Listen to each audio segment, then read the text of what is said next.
আমাদের যেভাবে কথা বলা দরকার সে বিষয়গুলো আমরা সেভাবে উপস্থাপন করার চেষ্টা করি। প্রথমত যে বিষয়টি আমরা উল্লেখ করতে চাই, ইতিমধ্যে আপনারা শুনেছেন আমাদের সচিব সাহেব বলেছেন যে আমাদের যে যুব উন্নয়ন অধিদপ্তর বা যুব বা ক্রীড়া মন্ত্রণালয় যে কার্যকারিতা এটা শুরু হয়েছিল আমাদের 1978 সালে আমাদের শহীদ রাষ্ট্রপতি জিয়াউর রহমান তিনি যখন রাষ্ট্র পরিচালনার দায়িত্বভার গ্রহণ করেন। এবং সেই থেকে আজকে বাংলাদেশে আমাদের যে যুব উন্নয়নের জন্য যে আমাদের পুরস্কারগুলো দেওয়া হয় কিংবা আমাদের জাতীয় পুরস্কার দেওয়া হয় যে ক্রীড়া সেক্টরে, এবং আমাদের 21শে পদক থেকে শুরু করে এই সবকিছুর প্রবর্তন কিন্তু করেছিলেন আমাদের শহীদ রাষ্ট্রপতি জিয়াউর রহমান। এবং তারই যোগ্য উত্তরসূরি হিসেবে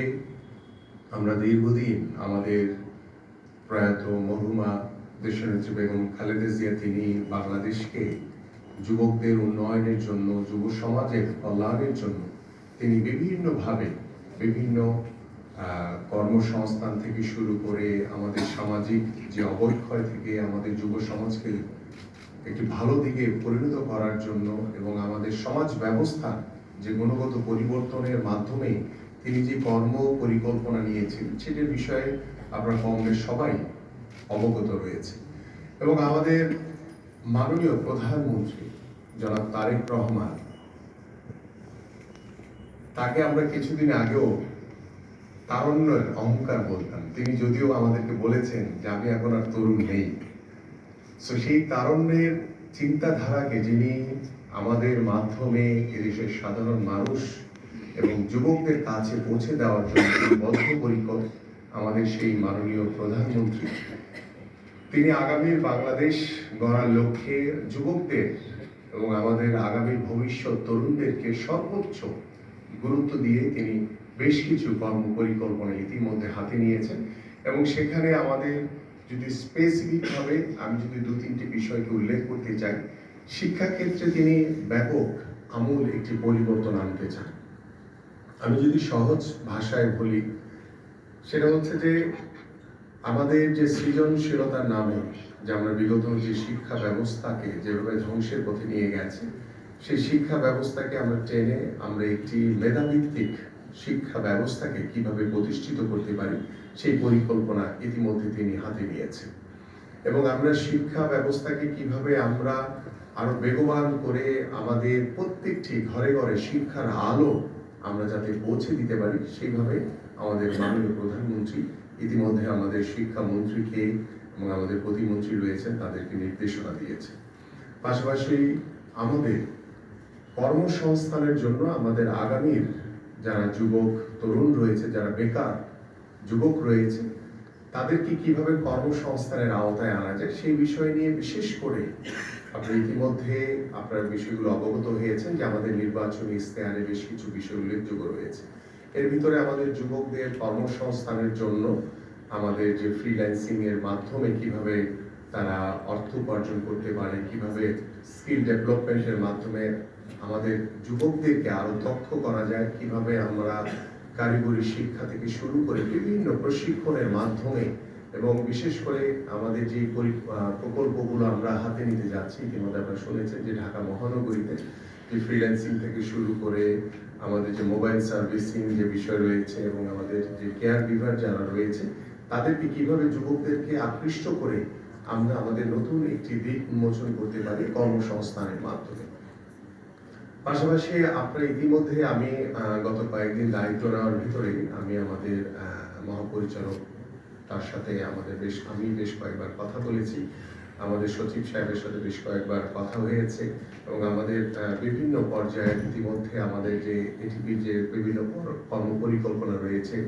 আর এডিপিরও কিছু পরিকল্পনা আমরা দেখেছি। সবকিছু মিলিয়ে আমরা কিভাবে যুবকদেরকে আমরা সামনের দিকে এগিয়ে নিয়ে যেতে পারি, কিভাবে আমরা একটি সুস্থ জাতি গড়ে তুলতে পারি, কিভাবে মাদক মুক্ত সমাজ গড়তে পারি, সেই বিষয়গুলো নিয়ে কিন্তু আমাদের মাননীয় প্রধানমন্ত্রী তিনি অত্যন্ত বদ্ধপরিকর এবং তিনি ইতিমধ্যে আমাকে তিনি দায়িত্ব নেওয়ার পরে 3য় দিনই তিনি আমাকে ডেকে নিয়ে আমাদের আগামীর বাংলাদেশের ক্রীড়াঙ্গন এবং আগামীর যুবকদের জন্য কি কি করণীয় রয়েছে সেই বিষয়গুলো ইতিমধ্যে তিনি আমাকে দিক নির্দেশনা দিয়েছেন। এবং গতকালকেও আমাদের মাননীয় প্রধানমন্ত্রীর সাথে আমার কথা হয়েছে এবং তিনি সার্বিক বিষয়গুলো আমার কাছে জানতে চেয়েছেন এবং ইতিমধ্যে আমি আমাদের সচিব মহোদয় এবং আমাদের বিভিন্ন যে অধিদপ্তরগুলো রয়েছে, আমাদের যে পরিদপ্তর রয়েছে, যে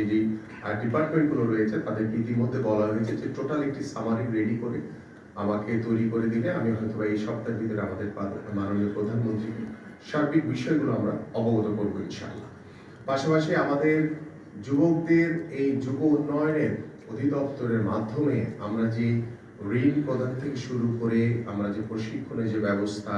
আমাদের যে কর্মসংস্থানের যে ব্যবস্থা, পাশাপাশি তৃতীয় একটি ভাষাকে আমরা অত্যন্ত গুরুত্ব দিয়েছি, যেটি ইতিমধ্যে আমাদের যুব উন্নয়ন অধিদপ্তর দীর্ঘদিন ধরে আপনারা করে যাচ্ছেন। আমি স্পেসিফিক ভাবে জাপানি ভাষা শিক্ষার বিষয়ে আমি আপনাদেরকে আহ্বান করব যে এই ভাষা শিক্ষাকে আমরা কিভাবে আমাদের প্রত্যেকটি যুবকদের কাছে আমরা পৌঁছে দিতে পারি। বিষয়টি এক পর্যায়ে যদি আমরা বলি, সেটি একটি বাধ্যতামূলক করার মতোই অবস্থায় আমরা একটি জায়গায় যেতে যাচ্ছি। কারণ আমরা ইতিমধ্যে আমাদের যে শিক্ষা ব্যবস্থায় আমাদের তৃতীয় একটি ভাষাকে বাধ্যতামূলক করা হচ্ছে, সেখানে জাপানিজ ভাষাকে আমরা অগ্রাধিকার দিয়ে, যেহেতু জাপানের সাথে আমাদের একটি আনুষ্ঠানিকভাবে একটি ভালো কর্মসংস্থানের মাধ্যমে যাতে আমরা এখান থেকে মিনিমাম 1 লক্ষ মানুষকে যাতে আমরা পাঠাতে পারি কর্মসংস্থানের মাধ্যমে, এবং আমরা সেই স্কিল ডেভেলপমেন্ট করে কিংবা আমাদের সেই ভাষায় দক্ষতার মাধ্যমে যাতে তারা গিয়ে সাবলীলভাবে সেই কর্মদক্ষতার মাধ্যমে যাতে আমাদের সুনামকে ধরে রাখতে পারে, সেই বিষয়গুলো নিয়ে ইতিমধ্যে আমাদের পরিকল্পনা নেওয়া হয়েছে এবং এই বিষয়গুলোর জন্য ইতিমধ্যে একটি কমিটি গঠন করা হয়েছে, যেটি প্রধান হিসেবে আমাদের ডক্টর মাহাদি আমিন রয়েছেন, আমাদের উপদেষ্টা, এবং তার সাথে আমাদের যুব ও ক্রীড়া মন্ত্রণালয়কে আমাদের মাননীয় প্রধানমন্ত্রী কিন্তু সর্বোচ্চ গুরুত্ব দিচ্ছে। আমি মনে করি যে এটা আপনাদের জন্য একটি বেটার অপরচুনিটি,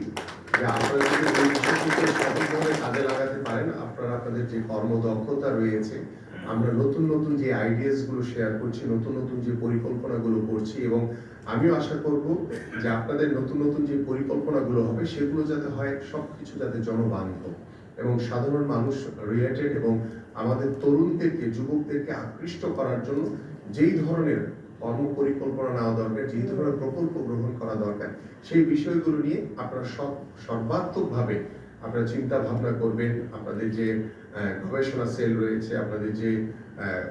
এই কাজগুলোকে এক্সিকিউট করার জন্য যে টিম রয়েছে, সেই টিমগুলো শুধু যাতে আমরা বিগত সময় কি হয়েছে সেই গতানুগতিক ধারা থেকে বের হয়ে এসে, আপনারা ইতিমধ্যে দেখছেন যে আমাদের মাননীয় প্রধানমন্ত্রী তিনি শনিবার দিন কিন্তু অফিস করছে, এবং আমরাও চেষ্টা করছি যে আমরাও শনিবার দিন অফিস করে যে আমাদের কাজের যে অগ্রগতিটুকু সেটা যাতে আমরা বাড়িয়ে রাখতে পারি। সো এই ক্ষেত্রে আমি বলছি না যে আপনাদেরকেও সবাইকে শনিবার অফিস করতে হবে, বাট আপনাদের প্রয়োজনে অনেক সময় আমরা হয়তো আপনাদেরকে ডেকে পাঠাবো, আপনারা আসবেন, এবং সেভাবে আমরা আমাদের যে কর্মদক্ষতা সেটাকে আমরা কর্মচাঞ্চলতা সেটা আমরা ফিরিয়ে আনতে চাই। পাশাপাশি আমরা যে বিষয়গুলো, যারা আমার সাথে সারা বাংলাদেশে কানেক্টেড রয়েছে, আমি আশা করব যে আমাদের যেই ধরনের প্রকল্পগুলো আসলে নেওয়া হয় সেই প্রকল্পগুলো সঠিকভাবে বাস্তবায়ন হচ্ছে কিনা, এবং সেখানে কোনো ল্যাকিংস রয়েছে কিনা, সেখানে কোনো দুর্বলতা রয়েছে কিনা, কোনো সমস্যা হচ্ছে কিনা, সেটা মনিটরিং করার দায়িত্ব যেমন আমার যুব উন্নয়ন অধিদপ্তরের প্রধান কার্যালয়ে রয়েছে, পাশাপাশি যারা সারা বাংলাদেশের প্রত্যেকটি জেলায় বা উপজেলায় দায়িত্বরত রয়েছেন আপনাদেরও দায়িত্ব রয়েছে যে আমরা সঠিকভাবে সেই কাজটি শেষ করতে পারছি কিনা। এবং এখানে আমাদের যেটি উল্লেখযোগ্য বিষয়, যেখানে জবাবদিহিতা আওতায় আনা, কারণ আমরা একটি প্রকল্প গ্রহণ করলাম, সেটা আমি চাই যে অন টাইমে যাতে এটা শেষ হয়, এবং সেটাকে যাতে কোনো কারণে কোনো অজুহাত দেখিয়ে যাতে সেটাকে দীর্ঘমেয়াদী করা না হয়। এদিকে আপনারা ভবিষ্যতে আপনারা সবাই কেয়ারফুল থাকবেন, এবং আমরা চাই যে আমাদের যে প্রকল্পগুলোই হাতে নেওয়া হবে সেগুলো যাতে সঠিক টাইমের ভিতরে যাতে শেষ করা হয়। পাশাপাশি আমাদের যে বিভিন্ন পর্যায়ে আমাদের যুবকদেরকে তাদের কর্মসংস্থানের জন্য যে ঋণ প্রদান করা হয়, বা তাদেরকে বিভিন্ন উদ্যোক্তার মাধ্যমে যে তাদেরকে যে ঋণ প্রদান করা হয়, সেই বিষয়গুলো ইতিমধ্যে আমাদের বিষয়গুলো বলেছেন যিনি যে 93% আমরা এটাকে রিকভারি করতে পারছি, বাট 7% কেন পারছি না সেটাও আমাদেরকে খতিয়ে দেখতে হবে এবং কোথায় কোথায় আমাদের ল্যাকিংস গুলো রয়েছে সেটাও আমরা পরিপূর্ণভাবে সেটা যাতে ইনশিওর করতে পারি সেই বিষয়ে আপনারা পদক্ষেপ নেবেন আমরা আশা করি। বিশেষ করে আমার সাথে যারা কানেক্টেড রয়েছেন সারা বাংলাদেশে তাদের কাছে আমি একটু আহ্বান করব যে আপনারা দীর্ঘদিন ধরে এই যুব উন্নয়ন অধিদপ্তরে আপনারা কাজ করছেন, অনেকে হয়তো বা নতুন এসছেন, কেউ হয়তো বা দীর্ঘদিন ধরে কাজ করছেন। আমরা চাই যে আমাদের মাননীয় প্রধানমন্ত্রী তিনি যেভাবে তৎপরতা কর্মচাঞ্চলতার মাধ্যমে তিনি প্রত্যেকটি জনগণের যে ম্যান্ডেট নিয়ে আমরা যে নির্বাচিত হয়েছি সেই জনগণকে সর্বোচ্চ গুরুত্ব দিয়ে আপনাদের সকল কার্যক্রম করতে হবে, এই বিষয়টি আপনারা অত্যন্ত সিরিয়াসলি এবং গুরুত্ব সহিত আপনারা এটা দেখবেন আমি আশা করি। এবং পাশাপাশি আমাদের যে বিভিন্ন সমস্যা থাকতেই পারে সেই সমস্যাগুলো আমরা কিভাবে দ্রুত সমাধান করতে পারি সেই বিষয়গুলো আমরা আশা করি যে একটি পরিবারের মতো, বিশেষ করে আমি যুব ক্রীড়া মন্ত্রণালয়, যদিও যুবদের একটি বিষয় রয়েছে এখানে, স্পোর্টসের আর একটি বিষয় রয়েছে, বাট আমি মনে করি যে যুব ক্রীড়া মন্ত্রণালয়ের আন্ডারে আমাদের সকল কর্মকর্তা কর্মচারী যারা রয়েছেন আমরা একটি পরিবারের মতো কাজ করতে চাই, একটি ফ্যামিলিয়াল পরিবেশের মতো কাজ করতে চাই। এবং আমি চাই যে আপনাদের একজন প্রতিনিধি হিসেবে আমাকে যে এখানে দায়িত্ব দেওয়া হয়েছে সেই দায়িত্বটি আমি আশা করি এবং আমি আপনাদের সকলের কাছে সার্বিকভাবে সহযোগিতা চাই যে কিভাবে আমরা আমাদের এই যুবকদের কর্মসংস্থান থেকে শুরু করে তাদেরকে কিভাবে কর্মচাঞ্চলতার মধ্য দিয়ে আমরা তাদেরকে যাতে ঘরে ঘরে পৌঁছে দিতে পারি এবং আমাদের যেই প্রকল্পগুলো গ্রহণ করা হয় এবং সেই প্রকল্পগুলো গ্রহণের মাধ্যমে আমরা যে তাদের পরিবারকে যে স্বাবলম্বী করছি, আমরা যে যুবকদেরকে স্বাবলম্বী করছি সেই বিষয়ে আমাদের যে প্রচারণা দরকার, এই বিষয়ে ইতিমধ্যে আমি আমাদের সচিব মহোদয়কে বলেছি এবং আমাদের যুব উন্নয়নের যিনি মহাপরিচালকের দায়িত্ব পালন করছেন তাকেও বলেছি যে আমরা প্রচারণাটা যাতে একদম ঘরে ঘরে পৌঁছাতে পারি যে আসলে বর্তমান সরকার কিভাবে যুবকদের উন্নয়নের জন্য, যুবকদের কল্যাণের জন্য, যুবকদের কর্মসংস্থানের জন্য আমরা কিভাবে আরো অনেক কর্মসংস্থানের দ্বার উন্মোচন করতে পারি। কারণ আমাদের একটি আলোচনায় রয়েছে যে আমরা আগামী 18 মাসে আমরা 1 কোটির উপরে কর্মসংস্থানের ব্যবস্থা সৃষ্টি করতে চাই। তো সেই লক্ষ্যে আমি আশা করি যে আমাদের যুব উন্নয়ন অধিদপ্তর আমরা একটু বড় ভূমিকা রাখতে পারবো বলে আমরা বিশ্বাস করি এবং সেখানে আমাদের বিভিন্ন যে কম্পিউটার প্রশিক্ষণ হয়, আমাদের যে ফ্রিল্যান্সিং এর যে প্রশিক্ষণ বা অন্যান্য যে প্রশিক্ষণগুলো আমরা দিচ্ছি সেই প্রশিক্ষণের মাধ্যমে আমরা যাতে একটি বৃহৎ একটি কর্মসংস্থানের দ্বার আমরা এই যুব উন্নয়ন অধিদপ্তর থেকে করতে পারি, এই জন্য আমি আপনাদের সকলের কাছে সার্বিকভাবে সহযোগিতা চাই। পাশাপাশি আমাদের স্পোর্টস মিনিস্ট্রি, বিশেষ করে আমাদের ক্রীড়াঙ্গনে যে কিছু ইস্যু রয়েছে সেটি ইতিমধ্যে আপনারা অনেকেই জেনেছেন, আমি জাস্ট আপনাদের সাথে একটু শেয়ার করতে চাই। কারণ আমাদের যারা জেলা পর্যায়ে যারা যুব উন্নয়ন অধিদপ্তরের কর্মরত রয়েছেন বা আমাদের যারা এখানে জেলা ক্রীড়া অফিসাররা নেই, বাট তাদেরও কিছু বিষয় ইতিমধ্যে আমি বলার চেষ্টা করেছি যে আমরা খেলাধুলাকে পেশা হিসেবে প্রতিষ্ঠিত করতে চাই। পাশাপাশি আমরা খেলাধুলার মাধ্যমে আমরা ছোট ছোট বাচ্চা আছে যারা আমাদের 12 থেকে 14 বছরের, তাদেরকে নতুন করে স্পোর্টসের আওতায় এনে আমরা সারা বাংলাদেশে প্রত্যেকটি পরিবারে বা তৃণমূল পর্যায়ে ছড়িয়ে ছিটে থাকা যারা আমাদের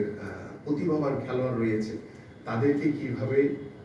অন্বেষণের মাধ্যমে আমরা